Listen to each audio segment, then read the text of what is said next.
heavyweight division, Joaquin Christensen versus Gazimurad Antigulov.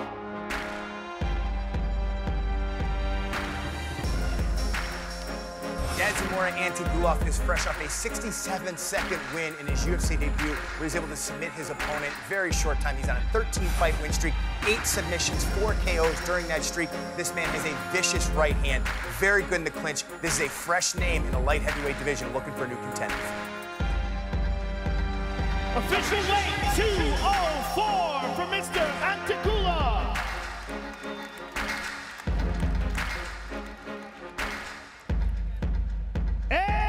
Opponent, Joaquin Christensen. Winner of 6 of his last 7, Denmark's Joaquin Christensen was a late addition to this UFC 211 card, signing on just a couple of weeks ago.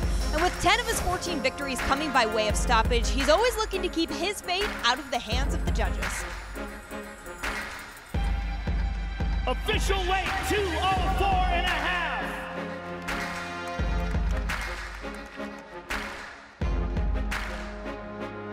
First fight of the night, ladies and gentlemen, live on UFC Fight Pass. Joaquin Christensen versus Gazimurad Antigulov.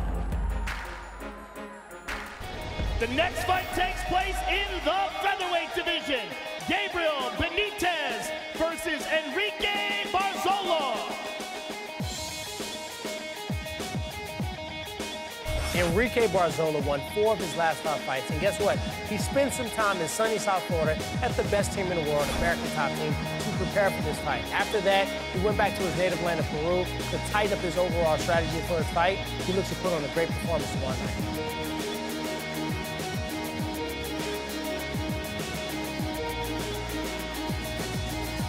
Official weight 146 for Mr. Barzola.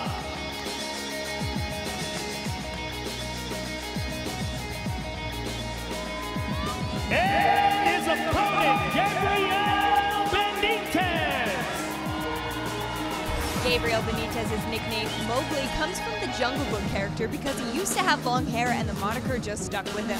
As a member of the Ultimate Fighter Latin America Season 1, he still trains with Coach Cain Velasquez every day at AKA. The Jungle Book, huh? Well, he had the girl's hair back out. Gabriel Benitez and Enrique Barzola, ladies and gentlemen.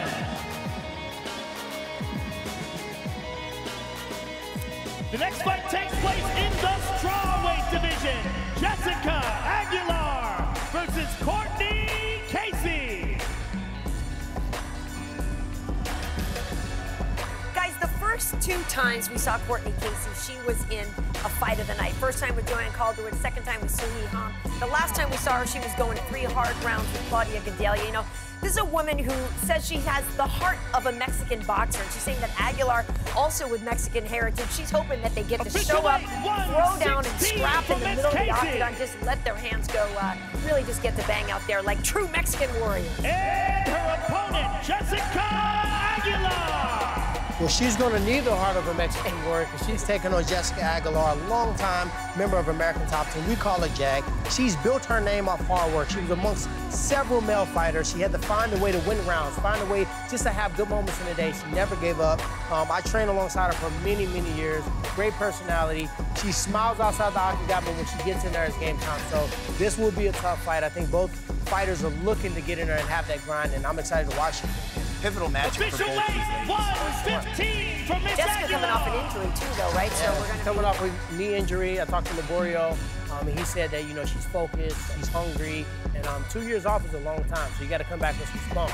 And Casey's had flashes of brilliance, flashes who could be a contender one day in this division. She needs a win here, though.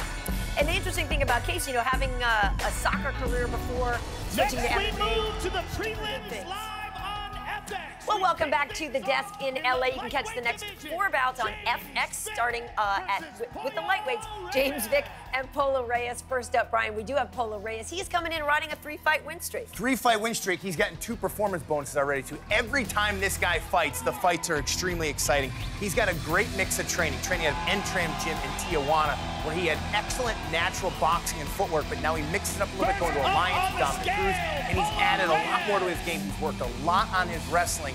Very good athlete, heavy hands. There's a lot of upside to Marco Polo Reyes in this division.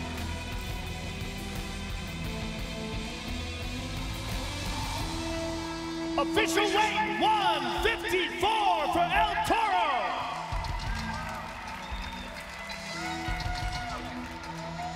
And his opponent, James Vick. The Texecutioner James Vick is basically fighting in his backyard here in Dallas, and he could not be more excited about it. Every time there's a card in the Lone Star State, he tries to get on it, but this one's even more special. It's his first time here in Dallas as a UFC fighter. Guys, he is, this is gonna be an interesting stare down, right? Because the tallest fighter in the division, gonna have that Official weight 156 for Mr. Vick. Well, Vick is used to having a considerable reach advantage in all of his fights, but Polo Reyes actually has very long arms as well, so that's probably gonna be negated. Interested to see, you know, Vick is a guy who continually gets better. Sometimes he has the habit of keeping his stance a little high, chin a little high. That's not gonna work out well against Polo Reyes with really good boxing. That boy got some length on him, talking about upside. He is a tall drink of water. But with the boxing of Polo Reyes, though, James Vick says, look, I live in Texas. I grew up fighting here in Texas. I fought a lot of guys just like him, so. He's really very good in the ground. In the heavyweight division, Chase Sherman versus Rashad COULTER. Rashad COULTER, he said his father was his hero because he was raising his two siblings and himself as a single father. He now is doing the same thing. He understands that the struggle, the sacrifice to be a father, and it helped impact him in a positive way. All 8 of his victories have come by KO, so it's no surprise what he's going to be going for in this fight. He will be making his UFC debut, and man, with a 100% finish rate, man, this guy's got to be an exciting fighter. A lot to like about him as a personality and his story. Stepping in here on short notice, though.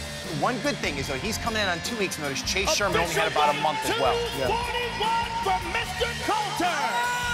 Big boy. And his opponent, Chase Sherman. Chase Sherman's an ex-football player. Actually played offensive line in college. So a lot of athleticism here, a lot of upside for him as well. But he's continuously coming on short notice. His first UFC fight, he was on vacation when he got the call. Stepped in on short notice. This fight, he got a 1 month's notice for this, but at least he also had to have a replacement as COULTER steps in on 2 weeks' notice. Official weight 250 for Mr. Sherman. But you gotta feel like for Chase Sherman, this is a must-win situation. He's still looking for his first UFC win. You get a guy in on short notice, gotta win. You have to win. Chase Sherman and Rashad COULTER.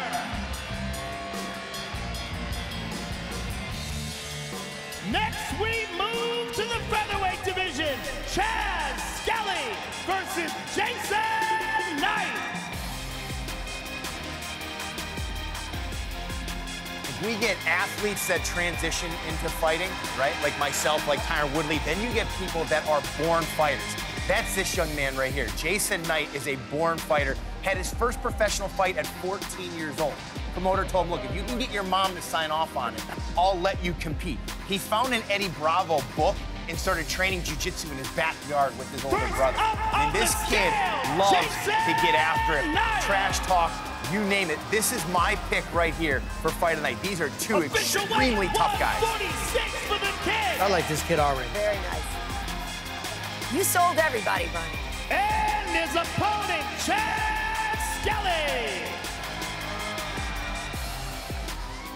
Chad Skelly's mom is actually responsible for his position on the UFC roster because she spotted UFC President Dana White at a barbecue and brought him over to her son Chaz, who had been fighting on the local circuit. He got signed, and since then he's had 6 Octagon victories. 46 for Mr. Skelly. You know what, Brian? I gotta go with you. This fight might be fighting tonight. Chad Skelly is insane. He would do jumping kicks, crazy jiu-jitsu. I love this fight. Tough kids right here. Both these guys get after it. Love their styles, and they're versatile. They're good everywhere. Next we move to the main fight on FX in the lightweight division. Eddie Alvarez versus Dustin Poirier. Dustin the Diamond Poirier. Sometimes I wonder, did Dan Lambert just call and say, hey, Dana, we want half ATT on one side, put the other guys on the other side. I've trained a lot with Dustin Poirier. This guy's extremely sharp. He's obviously taking on a boxer, but I think that his technique would make this a very, very exciting fight. He has great jiu-jitsu on the ground. He's just a tough kid, and like you said, some guys are born fighters. He's one of those guys. He's just a pure fighter. And you mentioned boxing. The biggest growth in his game that I've seen is in his striking. His striking, his footwork has really been fantastic the last 2 years. Training with Dia Davis helped him so much. And his opponent, the former UFC lightweight champion of the world, Eddie Alvarez. At 33 years old, with 33 professional fights, Eddie Alvarez is stepping back into the octagon about 6 months since his competition against Conor McGregor. With this fight, he's looking to throw caution to the wind and fight like he did when he was 18 years old. That's not a good idea against Dustin Poirier, to throw caution to the wind. You want to use caution. You want to use it wisely. You want to take the opportunities. He physically looks bigger, though. Looks like he did a lot of strength conditioning for this fight. Ladies and gentlemen.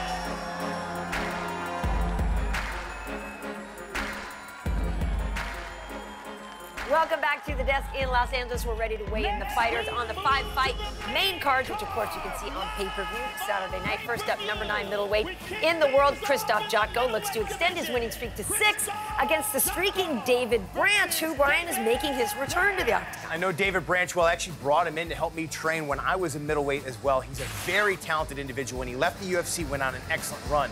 1 belt in 2 separate weight divisions. He's always had the physical skills. He's an excellent technician. Brazilian Jiu-Jitsu black belt, good wrestler, very good striking, excellent athlete. Don't let his age fool you. He has all the physical tools.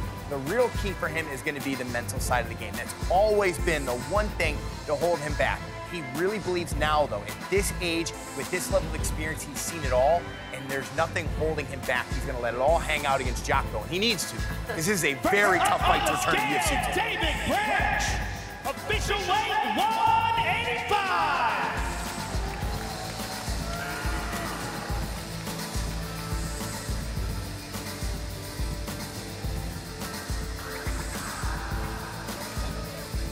And his opponent, Krzysztof Jotko. Well, he did not get a free lunch. He's coming back in. He's taking on number 9 ranked Krzysztof Jotko. This guy's a phenomenal fighter. I think he's really underrated as one of the top 10 middleweight fighters out there. He's extremely exciting. He's on a 5-5 win streak, 4 first-round finishes and 6 KOs. He only has one loss in his record. So with that said, you know he knows how to win, and he's going to try to do the same thing against Branch. This kid right here will contend one day for the middleweight title. He impressed me so much against Talish Leites in what was a matchup that really stylistically shouldn't have been as good for him. He showed everybody a lot of new skills in that fight, from the clinch to his grappling. He is tough. And he spent some time with Dean Thomas, my head coach, and he said he's extremely prepared for this fight. You know, I'm excited. I want to see if Branch has the speed he showed outside the UFC to bring that here back. The former UFC lightweight champion, Frankie the Answer Edgar versus Yair Rodriguez. Yair Rodriguez, the leader of the new school of MMA. This guy does everything, spinning, flying, jumping off the cage in the air. He's a phenomenal talent. He's the winner of Tough Latin American Season 1. Since then, he's shown his maturity. He's won four fights in the first round, 4 post-fight bonuses. He's coming to entertain you, and I'm excited to watch him take on a veteran of Frankie Edgar. He really could be the biggest thing coming out of Mexico in terms of MMA in the next couple of years. Superstar in the making. Edgar said this week, look, I know what they're trying to do. I know they think this kid's a star, but he's going to come in here. I'm going to steal all of his fans. I'm going to come with a disciplined approach. Give me way too many openings. One thing to think of here is one of Frankie Edgar's coaches, Nick Catone, lost his 1.5-year-old child yesterday.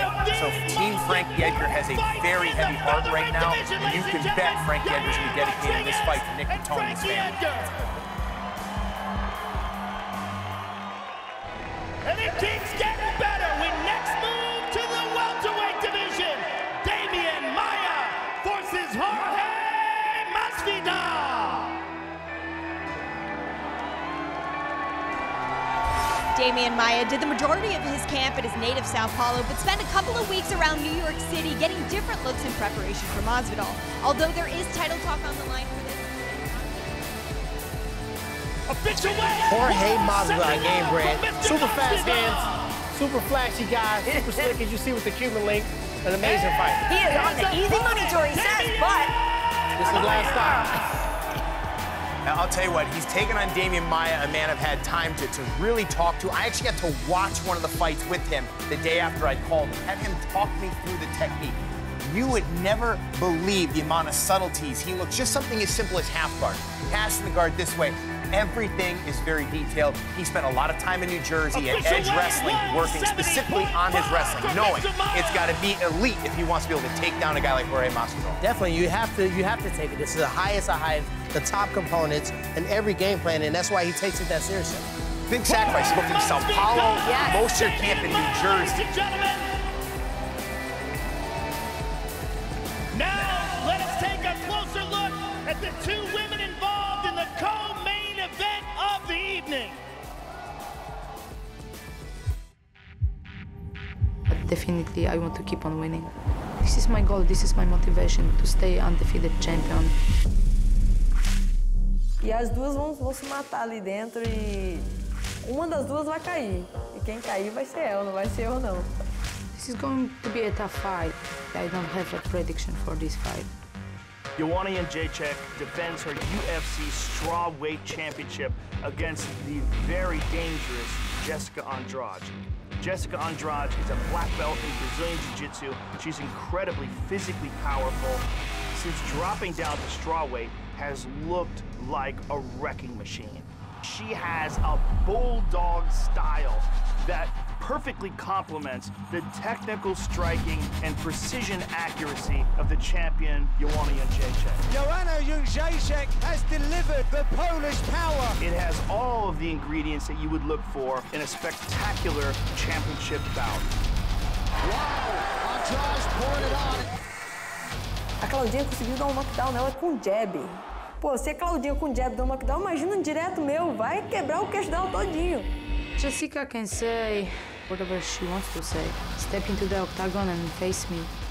E eu falo assim, agora é minha chance. Com certeza eu vou sair vitoriosa, porque eu já tenho isso dentro de mim, de não desistir e não deixar ninguém tomar o que é meu. That's a big win for Jessica Andrade. I will fly to Dallas as a champion and I will fly out from Dallas as a champion and still forever. The undisputed strawweight champion of the world.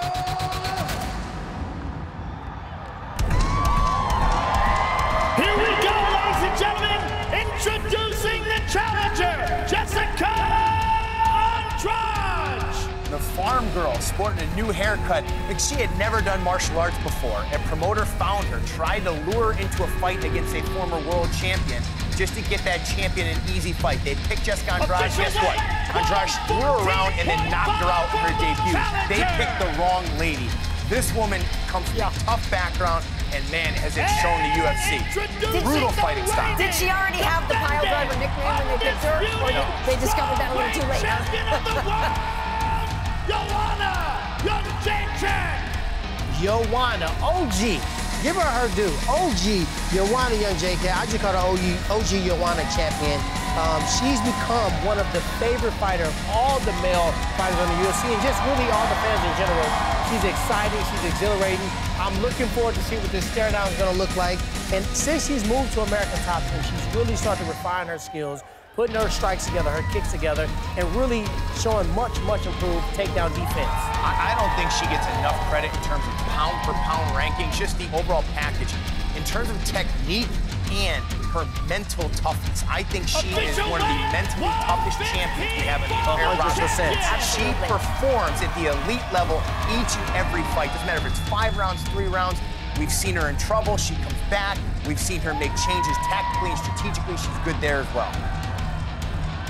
She told me the other day that She doesn't really plan out the stare downs. You know, she's known to be so intense in them, but she says she just kind of goes and sweats in the moment. She doesn't really plan anything out. Hands are a fantasy belt. Man, yes. It starts the mind games already. She gets into their mind and gets into their soul. Well, plus they know each other. You know, they're friendly with each other. They're friends. They have a Jessica has Joanna's old manager. Exactly. The challenger.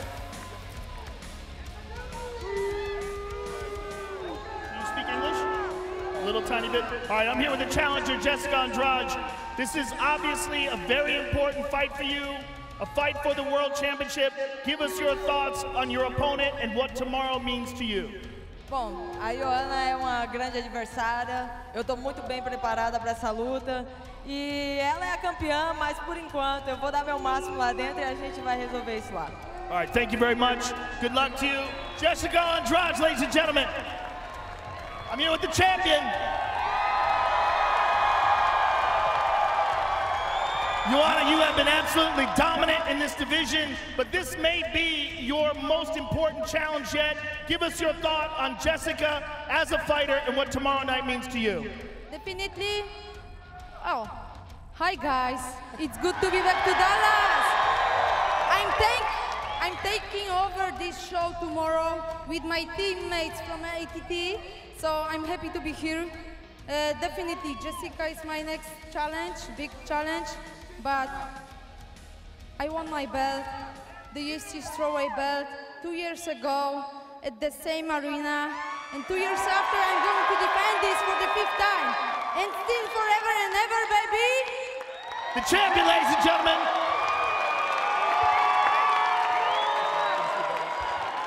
Now let's take a closer look at the two men involved in the heavyweight championship of the world. These guys are exerting a tremendous amount of energy. There's a big right hand. I have been watching that fight a lot. Oh, he got caught! Got caught with the left! This guy is the toughest fight of my career. Good right hand by Miocic. Caught him! That was close, but, you know, unfortunately the judges felt he won, so nothing I can do.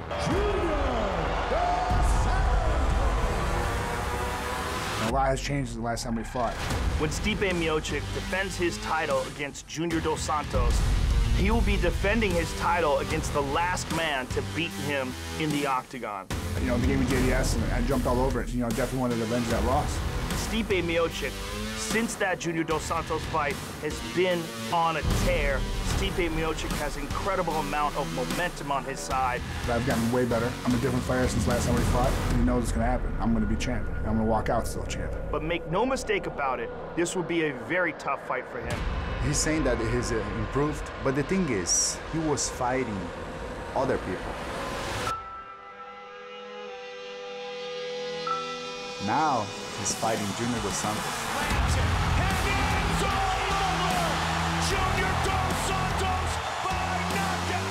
When these two fighters step into the octagon in Dallas, it will be for all the marbles and the most important title in combat sport. During the fight, I'm not gonna be there to make friends, and I will do whatever it takes to get that belt. Being champ, you know, you got a target on your back. I'm the champ for a reason. Everyone wants my belt, so line up. Junior Dos Santos is going to become the champion of the world again. There is no what Miocic can do to change this, and I will. I'm going to walk out there, you're going to see the best me you've seen. It's definitely going to be different than the last fight, because I'm coming out on top, you know, walking out and still with the belts that wrapped around my waist. I mean, nothing's going to change. Hammer fist by Stipe. Stipe Miocic remains the heavyweight champion! Introducing the challenger, ladies and gentlemen, the former UFC heavyweight champion of the world, Junior Dos Santos! Junior Dos Santos, JDS, or Sagano, whatever you want to call him, he is the former UFC heavyweight champion of the world. I talked to Cortney Severa, co-founder of American Top Team. He told me that this camp was amazing and went very smooth. His hands, his footwork, everything seems immaculate, and he will be a different fighter on the ground if they get down to the canvas. And his opponent, which is a huge difference. Yeah, I mean, Junior's saying he's going to get it done in 2 rounds. UFC heavyweight champion of the world, Stipe Miocic. Stipe is actually chasing a record here. This is wild to me. The record for title defenses for heavyweights sits at 2, right? Randy Couture, Tim Sylvia, Cain Velasquez, Brock Lesnar all tied for it. If Stipe can beat Junior Dos Santos, he will tie that record. And to do so, he's got to be smart in this fight. He can't stand upright. Both of these guys capable of blasting each other, knocking each other out with any one punch. All right, I'm here with the challenger and former champion, Junior Dos Santos. Junior, you two had an epic fight the first time. It was a war. Give us your thoughts on what this rematch means and another shot at the UFC title. Well, my thoughts are, get ready for the show, guys, because at this time, I'm gonna finish him. Yeah. Good luck to you, sir. Junior Dos Santos, ladies and gentlemen. I'm here with the champ. Stipe, since winning the title, you've had some epic performances, but how important is this fight to you, a fight where you lost a very close decision to Junior Dos Santos? Oh, you know what? You guys are gonna see a show tomorrow, but I'm walkout champ still. I'm walking out the champ. I like being called champ. That's the only thing that's gonna change. Good luck to you, champ. Stipe Miocic, ladies and gentlemen, we will see you all